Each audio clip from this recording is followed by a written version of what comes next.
عليكم ورحمة الله وبركاته. ازيكم يا حبايبي؟ عاملين ايه؟ وحشني كتير.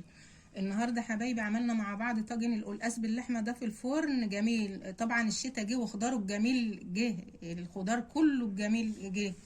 فالقلقاس عملته النهارده اهوت مع اللحمه، حطيتهم نص سوا.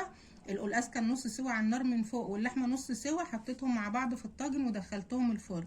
كملوا بقى يا حبايبي الفيديو. لو زي ما انتم شايفين شكله جميل اهو، جميل وريحته جميله، وريحته يعني طعمه وريحته اجمل من بعض ما شاء الله. جربوه بقى يا حبايبي بالطريقه دي هيعجبكم قوي. لو عجبكم بقى كملوا الفيديو وما تنسونيش في اللايك والاشتراك. كده رجعت لكم تاني حبايبي. معايا القلقاس بتاعه اهو. انا جبت قلقاسايه واحده اهيت، دي كيلو عشان تاخد سوا واحد يعني. معايا الكزبره الخضراء اهي، دي حزمه كزبره اهيت، ودي واحده سلق اهو. طبعا احنا بناخد معايا التوم بتاعه هقشره وهندقه مع بعض وهنشوف هنعمل ايه.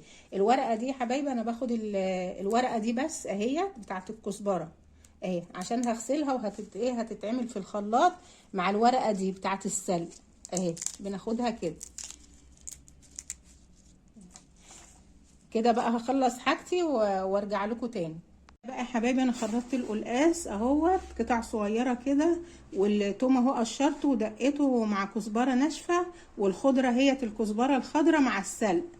طبعا خدت الورقه زي ما حكيت لكم في الاول، الورقه بس بتاعه السلق وبتاعه الكزبره الخضراء، وغسلتهم ونضفتهم وضربتهم في الخلاط.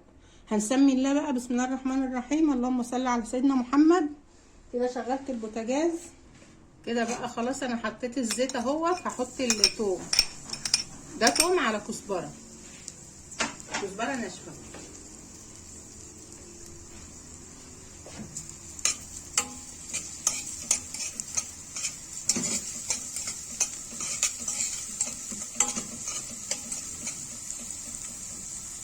خلاص كده بقى الثوم خد اللون ده اهو، يعني يا دوب اصفر كده.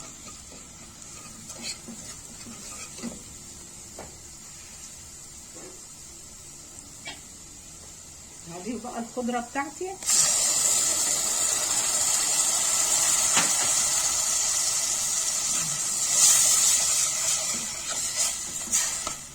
تتشوح كده تشويحتين مع الثوم بس، وبعدين اضيف القلقاس.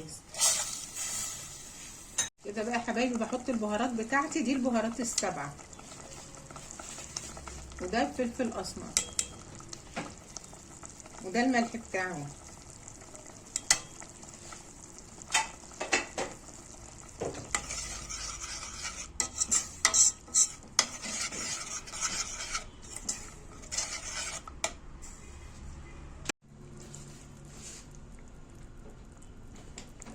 كده يا حبايبي خلاص. بعد ما الخضره بقى اتشوحت شويه في قلب الزيت، هضيف بقى القلقاس اهو.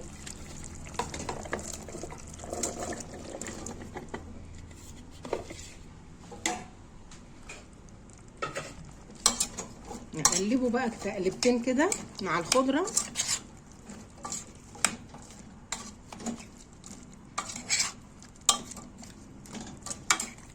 كده بقى هسيبهم دقيقتين 3 بس ياخدوا ريحه الثوم والخضره كده، وبعدين اضيف بقى الشوربه. انا هضيف بقى الشوربه.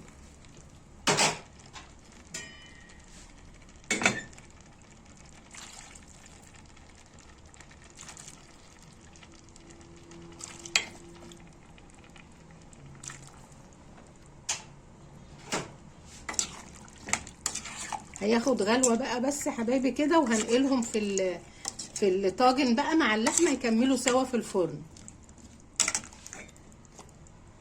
رجعت لكم تاني اهوت. القلقاس خلاص خد غلوه على النار كده. هحطه بقى في الطاجن اهو يكمل سوا في الفرن.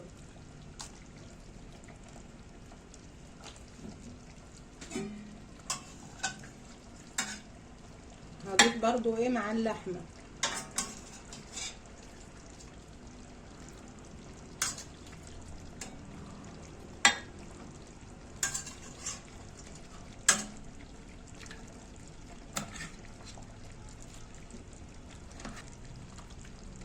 ده بقى يا حبايبي الطاجن بتاعي خلص اهوت. هدخله الفرن ونخرجه مع بعض. كده حبايبي الطاجن بتاعنا خرج من الفرن اهوت. زي ما شفنا مع بعض في الفيديو. هنشوف يعني ان شاء الله كده. اللحمه كانت نص سوا والقلقاس نص سوا، حطيتهم في الطاجن مع بعض ودخلتهم الفرن ربع ساعه، وكان بالشكل الجميل ده.